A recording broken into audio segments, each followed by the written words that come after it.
Prepare printhead cleaning solution and straw. Move the carriage away.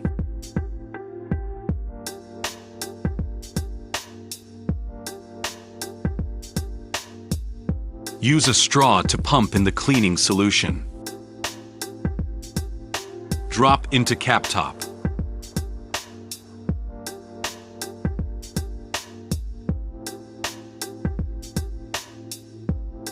And make sure it is completely filled. Return the carriage to its original position. After soaking the printhead for 10 to 15 minutes, clean the printhead.